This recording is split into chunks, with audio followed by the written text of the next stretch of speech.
Hi, I'm Tom Sult. I'm a medical doctor and functional medicine practitioner. I'm Elizabeth, a registered nurse and whole life coach. And this is Just Be Well. We are about whole life wellness. And, over the last several weeks, we were talking about our program, Rebalance to Heal. We're starting a new program. We were toying with the idea of talking about brain health, but we decided we're going to actually start a series on Lyme disease. So we're back inside the family room. And so if you want to join the interactive discussion, join the family room, and we will be able to see your comments and respond to them. In any event, Lyme disease. We've been posting quite a lot about Lyme disease over the last couple of weeks. And you want to talk a little bit about a journey with Lyme disease? My journey with Lyme disease was I had a whole bunch of symptoms. How long were you sick before you were diagnosed? What they were. They could never find out anything that was wrong with me. Yeah. How long were you sick before you were actually diagnosed? You know, when I think back, I would really have to dig in because it's kind of a blur. And then sometimes when I dig, I, kind of like, well, actually, maybe it could have started here. But I would say roughly probably 8 years. How did it start? I remember there was a summer that, like, out of the blue, I became violently ill. And I couldn't shake whatever bug I had for like a whole week. I was pretty much just flat out for a whole week in the middle of the summer, which was kind of unusual with, good morning, Fran, with, fever, body aches. I had a lot of GI symptoms. And I feel like maybe that was where things started for me, or whatever I had maybe bloomed after that. But I remember a lot of not even fatigue. I mean, I was tired, but it wasn't the same as being tired. It was like a heaviness. And doing anything was like I was, carrying 100 bricks on my back. It was hard to even, do the dishes. And it's not like I had, like I was feeling like I was lazy, even though I told myself I was being lazy, but I just didn't have not only the push to do it, but when I tried to do it, I didn't have the energy to do anything. Yeah, and so that initial illness, whether that was really the beginning of Lyme or it was just what we call an antecedent. So in functional medicine, we talk about ATMs, antecedents, triggers, and mediators. So antecedents are those things that predispose you to illness. And anybody with a chronic illness, almost always, their health, their wellness is level, and then it breaks downward. And right around there, so in her case, you had that really violent illness where you just felt terrible for a while. Was that the beginning of Lyme, or was that just a disturbance in your immune system from a different illness, and then you got exposed to Lyme, blah, blah, blah? We don't know because we didn't test, but because you didn't know to test. So then you went on this 8-year journey to try to figure out what's going on. How many doctors do you think you saw over that time? I saw my primary doctor multiple times for multiple issues, all kind of like these little symptoms. And then he would refer me to a specialist based on my issue. Maybe it was cardiology because I had cardiac symptoms as well. Or he would try putting me on some medications that I couldn't tolerate. So I don't quite actually remember how many different doctors I saw. But more than a few. Yeah. And that's the typical story. The typical story for people with Lyme, chronic Lyme disease. The truth is most people who get Lyme, they thought it was the summer flu and they just kicked it. They got rid of it all on their own, no intervention at all. And then there's people who stay sick. Eventually, about half of the people see this bullseye type rash. Most of the rashes actually don't look like a bullseye, but the erythema migrans rash of Lyme is called a bullseye rash, even though less than half of them actually look like a classical bullseye. So only half of the people get the rash, and less than half of them look like a bullseye, so they're often misdiagnosed. But anyway, at some point, maybe they get a test, they get positive test, they get treated, they get over it. Then there's people who get treated and they don't get over it. And there's people who never really, get evaluated for Lyme disease at all, and they just go on to be untreated for long term. And those people, some of them eventually do get treated and they maybe have this condition, either we call it chronic Lyme, although that's a political hot topic and hard for some doctors to hear that term without going ballistic. Some people call it post-treatment Lyme syndrome. Some people, just don't think any of it exists and it's all in people's heads, which clearly is not the case. Good morning, Mandy. Good morning, Mandy. And so this Lyme thing, what is it? Well, we don't know. I think some people have a chronic infection with Lyme disease. Some people have an autoimmune process that was triggered by Lyme disease. Some people just have metabolic disturbance caused by Lyme disease. Some people have the ravages of the long-term antibiotics they were on for Lyme disease have caused them ongoing symptoms. So we've put together, and we published this last week, we have sort of a 12-point Lyme help. So, what happens? What are these what's this flow that we have? I said at some point, if you're on a protocol for Lyme disease, you're not going to get better. Because the protocols for Lyme disease are generally take these herbs because they kill the bug. There's so much more going on than just killing the bug. So like in your case, do you think it was antibiotics that really got you beyond sort of the critical stage of Lyme disease? I actually never took antibiotics. Exactly. Yeah, it's not the bug. I mean, it's the bug. Partly it's the bug, but mostly it's your body's response to the bug and whether or not you're a... Boy, I am so white compared to you. I'm like a ghost here. But so you got past really most of the really... You still have some challenges, but most of the really severe symptoms are gone and without any antibiotics at all. So, some traditions call this working on the terrain, right? And so in functional medicine, we call it, raising your level of wellness. There's sort of two sides to this coin. There's the disease side. You've got Lyme disease. But the other side of the coin is most people who get exposed to this bug don't get Lyme disease, or if they do get Lyme disease, they fight it off on their own. So how do we raise your level of wellness to the point where disease simply can't flourish? Now at our clinics, certainly, in fact, next week I'll be posting a video about the most comprehensive Lyme profile available today. And interestingly enough, it's it's expensive, but it's very affordable compared to other very comprehensive. Other comprehensive things are in the well over 1,000 range, 1,500 or more. This one's 750, and there's others where we can do it for 450. So we can get a really good look at, do you have Lyme or Lyme-related bugs? So what you want to know if you're trying to diagnose Lyme is, do you have Borrelia burgdorferi, or do you have any of Borrelia burgdorferi's cousins? So that's what causes Lyme. Then, do you have any bugs that cause relapsing fever, tick-borne relapsing fever? And there are several of those. Or do you have other forms of Borrelia that can cause syndromes that mimic Lyme, or other bacteria not related to Borrelia or viruses that can mimic symptoms of Lyme? And then do you have co-infections? So there's a broad bunch of stuff we want to look for, but that's not the end of it. That's just the beginning. That tells us, okay, it looks like a Lyme-related symptom. So tick-borne illness related disease. We get a little lazy, we call it Lyme. Lyme is something very specific. We really should be using the term tick-borne illness.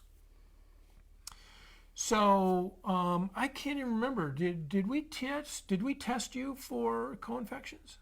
No.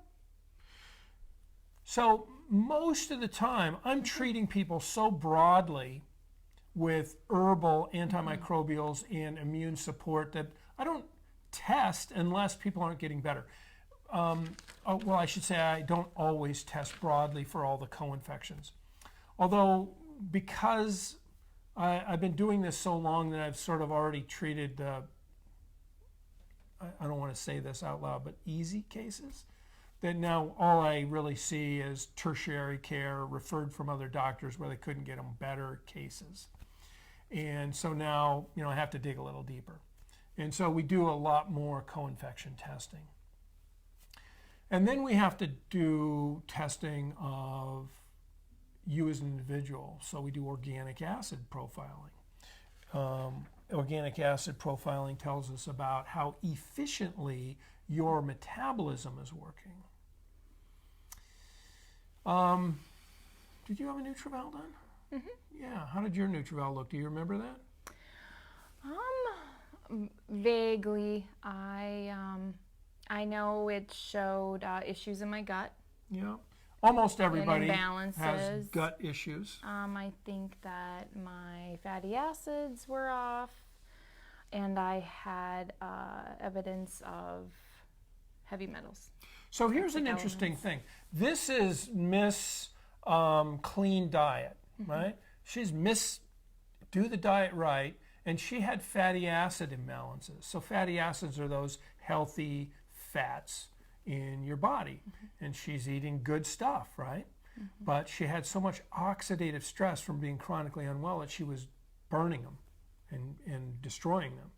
So even somebody with a really good diet, we may find odd nutritional issues. If you're under a tremendous amount of stress, you're burning B vitamins, you're burning minerals, and you may need higher amounts, or you may be destroying your fatty acids. So we need to look at that stuff, because just looking at your diet, usually, again, we do the diet and the lifestyle, we do some basic testing, we start treatment program, and if you're getting better, hey, hallelujah, right? We don't need to do anything else. But if you're not getting better, then we need to dig deeper. So we might do a micronutrient analysis. We might do an organic acid analysis. We might do a deep look at the gut to look at what's growing there. Good bugs, bad bugs, yeast, fungus, fungal toxins, leaky gut, so on and so forth. We might, if let's say we found some fungal toxin, we might want to dig deeper into that and do a fungal mycotoxin panel to see if you have a high burden of mycotoxins. So there's a lot of investigations that may need to be done, but generally we start, if it's not obvious, we start with a tick-borne disease panel, a micronutrient panel, and an organic acid. And that gives us a very broad and very deep look at who you are right now. And as I said just earlier today on a different video, if you don't like who you are right now, meaning you don't like the fact that you have chronic disease, I don't mean yourself personally, hopefully you love yourself, but if you don't like the fact that you have chronic disease, then we need to change that, right? And we change that by looking broadly and deeply at your physiology. And if you have a problem with methylation, we need to give you special B vitamins for that. If you have a problem with detoxification, we need to give you extra stuff for that. If you have a problem with making energy out of your food, we need to give you the nutrients that make that work more fluidly. So there's lots of things to do in addition to just look for the bug. So you never took antibiotics. For you, you did a lot of other things. What do you think were some of the things that you did that really had an impact on getting you past the bulk of Lyme?